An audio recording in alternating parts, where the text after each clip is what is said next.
I found the burner phone tucked inside my wife's winter coat, the one she swore she hadn't worn since last December. It was April. I didn't say a word.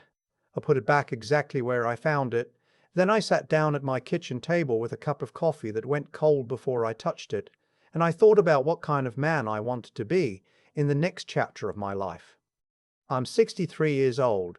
I spent 31 years building a plumbing supply business from nothing. Started with a second-hand truck, a storage unit in Tucson, and about $40,000 I'd borrowed from my father-in-law at the time, God rest his soul. By the time I sold the business in 2019, it had 17 employees and contracts with 3 county school districts. I am not a dramatic man. I am not a vengeful man, or at least I never thought I was.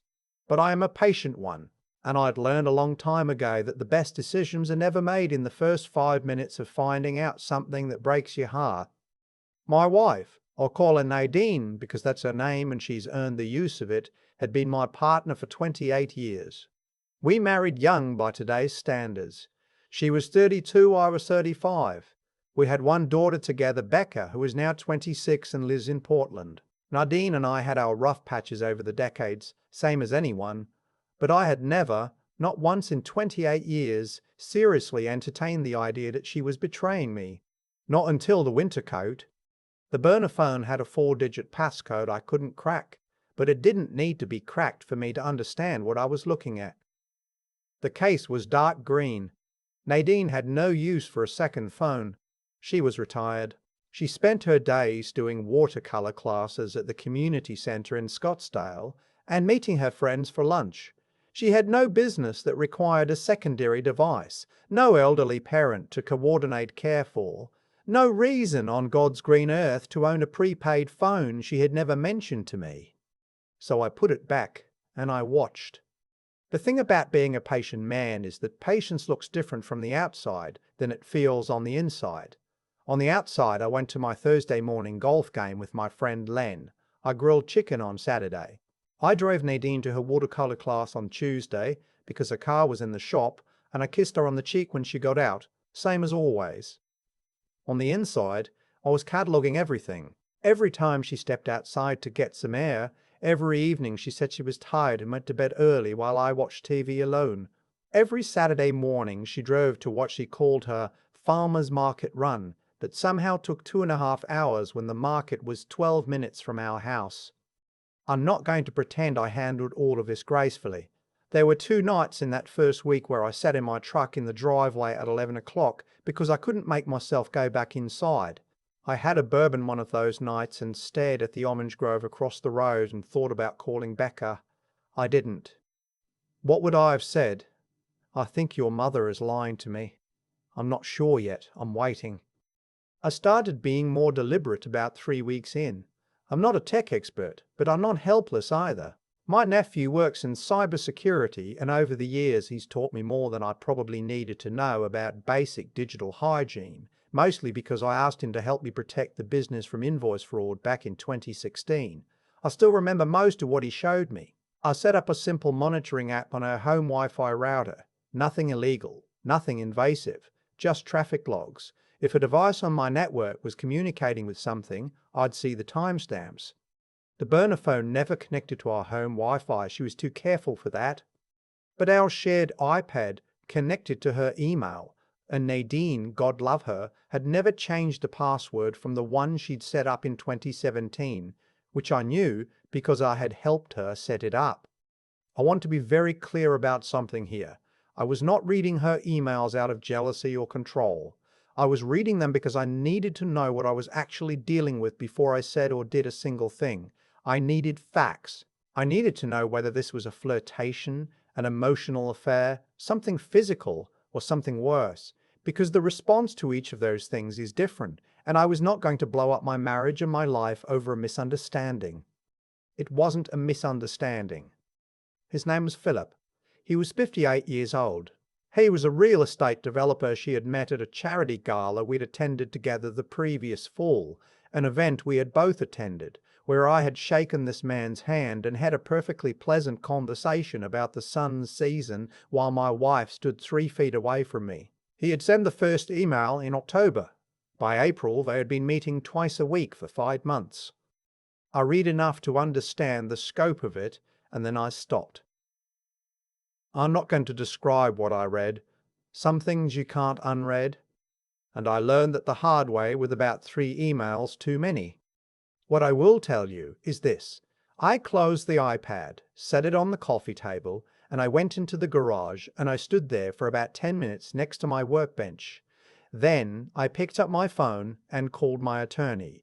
His name is Bill Cochran and he's been my attorney for 20 years, and he knew from the sound of my voice that this was not a business call. "How long has it been going on?" was the first thing he asked after I'd laid it out. "At least 5 months," I said. "Probably longer." "Arizona is a community property," he said. "Do not move money. Do not change accounts. Do not confront her yet. Are you writing anything down?" I wasn't. I started that night. Now here is where I need to explain something about our financial situation, because it matters. When I sold the business in 2019, the net proceeds after taxes were just over $2.1 million. We had invested most of it conservatively, index funds, some municipal bonds, the house we owned outright. We also had a joint brokerage account worth roughly $380,000. Nadine had full access to that account. She had always had full access, because after 28 years I had no reason to think about it differently. I had a reason to think about it differently now. I called my financial advisor the next morning and, without explaining why, asked him to flag me immediately if any transfer request came through on the joint account above $5,000. He asked no questions. He said he'd take care of it. I don't think I slept more than 3 hours that night. The next 2 weeks were the strangest of my life. I was living in 2 realities simultaneously. In one, I was a retired man in his 60s, pleasant and unremarkable, grilling chicken and watching baseball and existing quietly in a house I had built a good life inside of. In the other, I was gathering evidence, consulting my attorney, making careful notes in a password-protected document on my laptop, and preparing for a conversation that would end everything I had thought was true about my adult life. I'm going to tell you, about the Saturday it cracked open, because that's the part that still doesn't feel entirely real to me. I had told Nadine I was going to spend the morning helping Len recaulk his back deck, which was true, I had planned to, but Len called me Thursday night to reschedule because his grandson was visiting, so I had a free Saturday morning and Nadine didn't know it. She left at 9:15 for the farmer's market. I gave her 20 minutes. Then I got in my truck and I drove toward the market, not because I expected to catch her there, but because I wanted to see which direction she turned when she left our neighborhood. I know, it sounds like something out of a bad movie, but there I was, 63 years old, following my wife's car 2 intersections back on a Saturday morning in Scottsdale, Arizona. She didn't go to the farmer's market. She drove to a Marriott Courtyard hotel about 4 miles from our house. A Marriott Courtyard, 4 miles away. I sat in the parking lot of a Walgreens across the street and I watched her walk in. She was wearing the blue dress I had always liked on her. I sat there for 40 minutes. I took photographs with my phone, her car in the lot, time-stamped. My attorney had told me Arizona doesn't require proof of adultery for no-fault divorce, but documentation doesn't hurt when it comes to equitable distribution arguments, so I documented. Then I drove home. I made myself breakfast. I ate it. I did the dishes. I sat on the back porch and watched a road run across the yard, which is a thing that still makes me happy regardless of what else is happening in my life.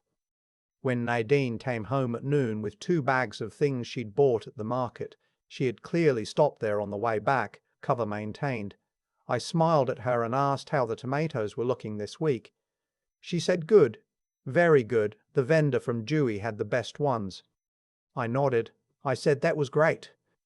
I called Bill Cochran on Monday and told him I was ready to move forward. Here's what I did not expect. Philip knew about the financial situation.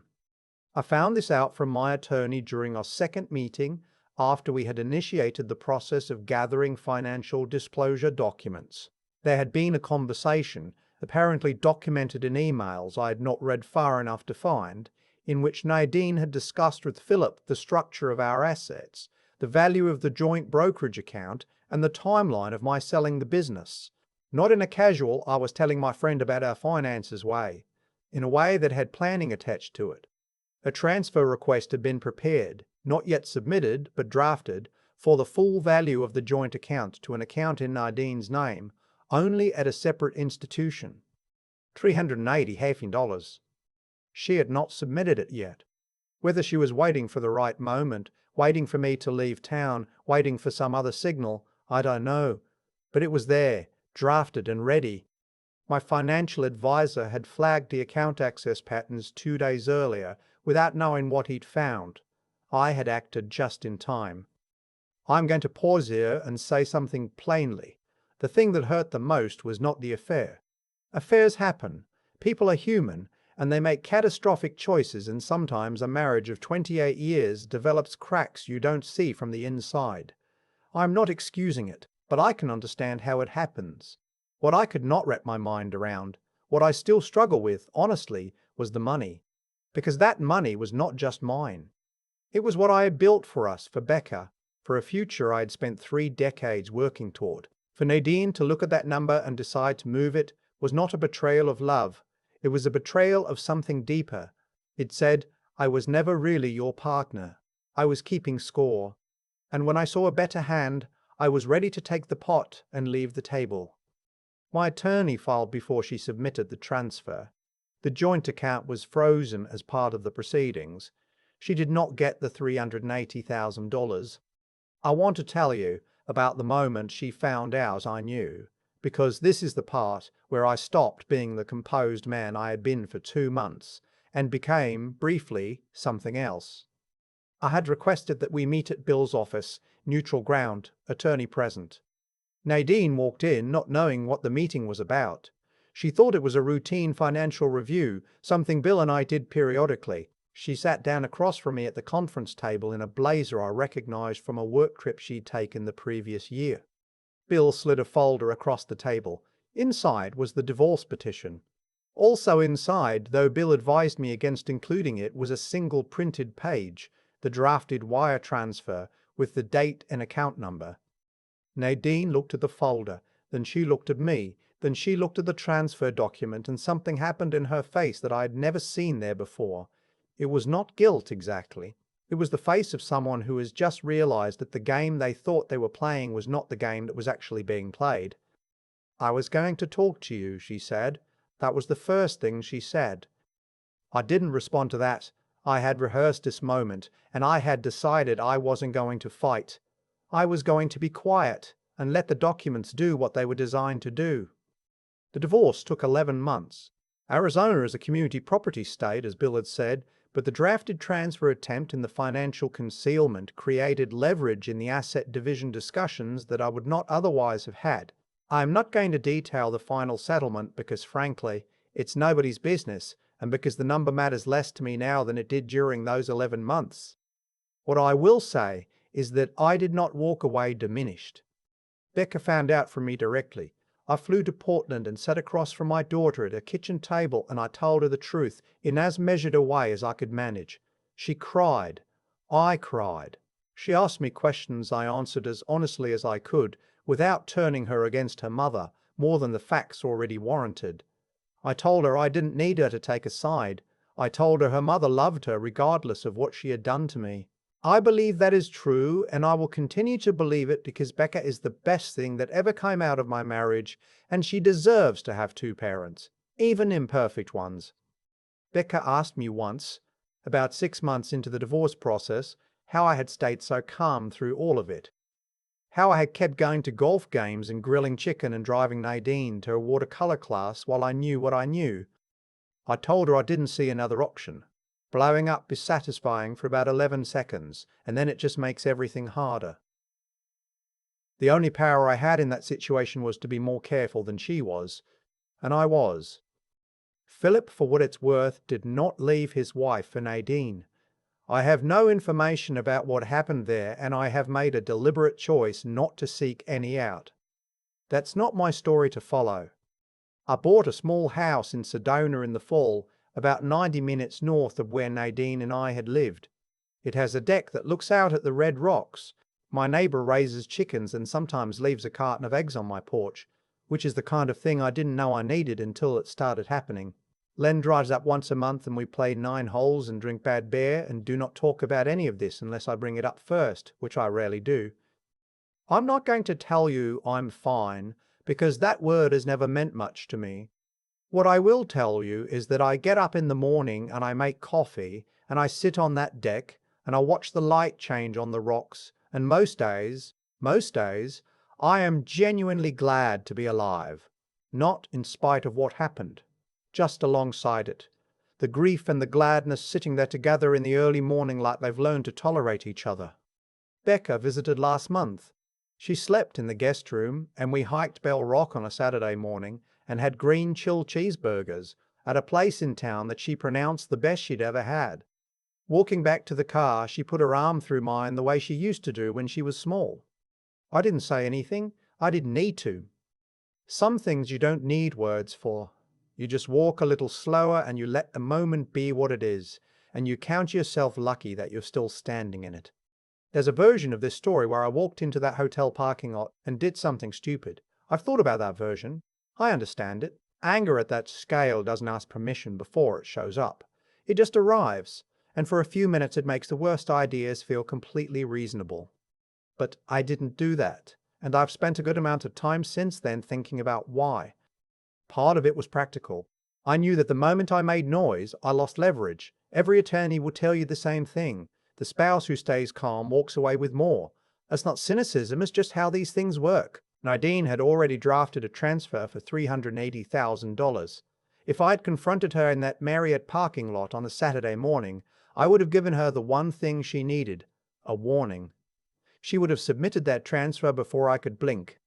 So I stayed quiet. I documented. I called Bill. I protected what needed protecting. And I want to be honest about something. That restraint didn't come naturally to me. I had to choose it consciously every single morning for 2 months. There were days it cost me real effort. But I'd learned something over 63 years of building things. That the difference between a decision made in the first 5 minutes and a decision made after careful thought is often the difference between an outcome you can live with and one you can't. I've thought a lot about what Nadine did and why. I don't think she was a bad person who wore a convincing mask for 28 years. I think she was a person who made choices incrementally, one small justification at a time, until she had traveled so far from who she used to be that she couldn't find her way back. That's how most betrayals actually work. Not a single dramatic moment of deciding to become someone different, but a long, slow drift away from the things you once stood for. What keeps a person from drifting like that is character. Not talent, not luck, not good circumstances. Character. The kind that holds when no one is watching, when the tempting option is right there, and the honest one is harder and less immediately rewarding. Nadine had that once. I believe that. Somewhere along the way she stopped tending to it. What got me through the other side was 3 things, and I'll name them plainly. The first was doing the right thing even when it was inconvenient. Not lying, not retaliating illegally, not hiding assets of my own the way she tried to hide hers. I had to be able to look my daughter in the eye. I had to be able to look myself in the mirror. The second was thinking clearly when every instinct told me to react. Staying rational long enough to protect myself, to understand what I was actually dealing with, to make moves that would hold up later. And the third was just endurance. Getting up every day inside a reality that had been completely upended, doing the next right thing, and trusting that the fog would eventually lift. It did lift, not all at once, but it lifted. Becca hiked Bell Rock with me last month and put her arm through mine on the way back to the car. The red rocks were lit up orange in the afternoon. I thought about everything it had cost to get to that moment and decided, standing there, that I wouldn't trade it. Not the grief, not the months of documentation, not the 11 months of legal proceedings.